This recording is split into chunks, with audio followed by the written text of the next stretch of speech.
first I would like to thank everybody for coming out, you know, showing your respect for Gabby. But I don't want you guys to be sad, to be honest with you. You know, Gabby didn't live that way. That wasn't her way. You know, matter of fact, if you knew Gabby, she was always pretty happy girl. You know, people would gravitate towards her. You know, her nature was always to smile and treat everybody kind. You know, so she always made people feel welcome. You know, she always made sure that she made time for people. It didn't matter who you were. She always treated people with respect. It really didn't matter. She cared. She genuinely cared, and that's how people would always, you know, would always come up to her and just sit and talk, and it would take forever to get her out of places, you know. So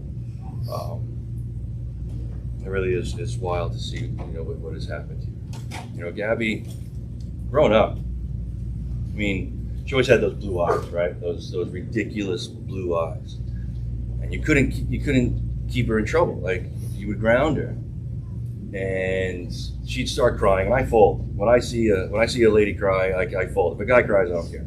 You know, but if I see you know, a female cry, especially my daughter, I fold like a deck of cards. It's bad, you know. So she'd be crying. She actually would just do that on purpose, just so I would take her off ground. It's like, yeah. So, and it worked. But she was great. I mean, it didn't matter. She always wanted to go out and do stuff, whether it was scuba diving with her, you know, with her uncle, you know, myself, or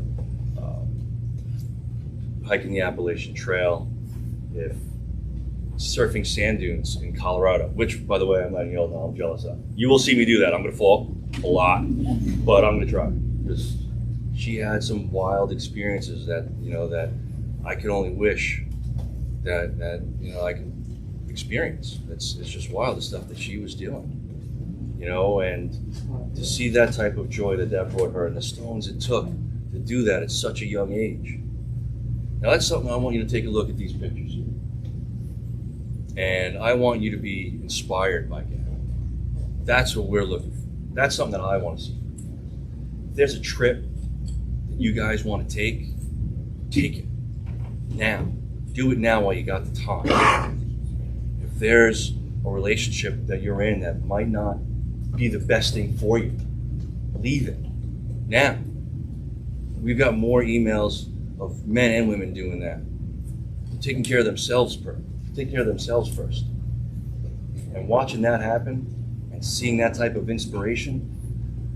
An email we got from a young lady that her child, who was 11 years old, wants to travel the country like Gabby did in a van. And she's making her parents take her to the I forgot the Golden Arches.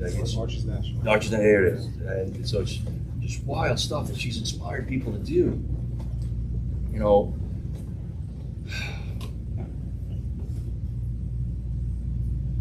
Gabby is the most amazing person I've ever met. So if you're going to leave here today, I'm asking that you guys be inspired by the way she treated people. All people. Love knows no gender.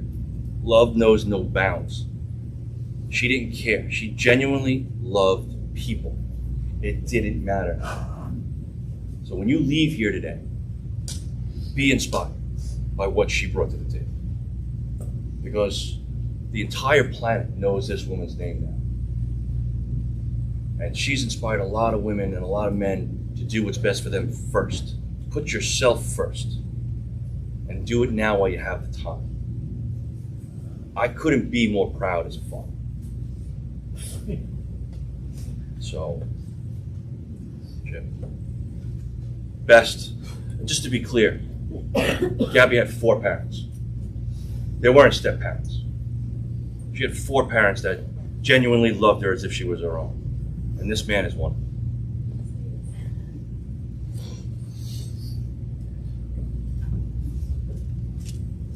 It's hard to see behind us, but I still see Gabby as this.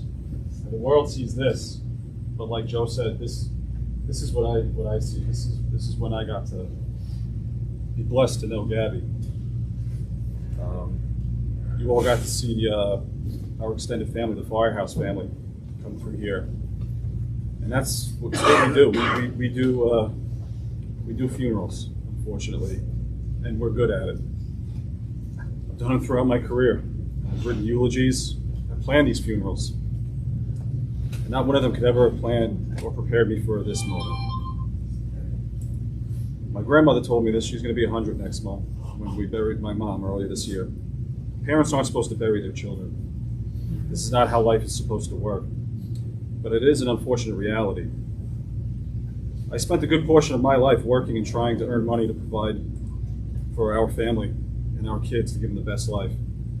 And Gabby, at 22 years old, helped teach me that you can always make money, but you can't make up for lost time. Gabby loved life and lived her life every single day. Every day that I still see her as this child, lived her life. She is an example for all of us to live by, to enjoy every moment in this beautiful world as she did. Love and give love to all like she did. Gabby had a tattoo on her arm that read, "Let It Be," the title of a song from a band she loved.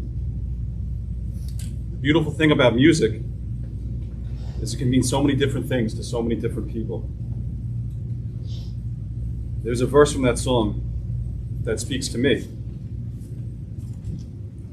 When the broken-hearted people living in the world agree, there will be an answer.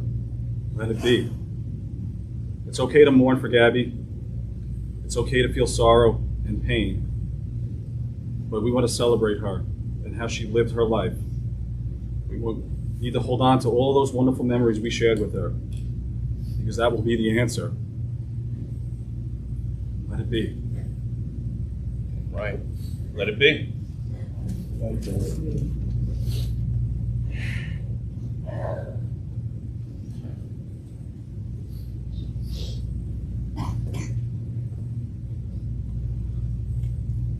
I'm never short of words, but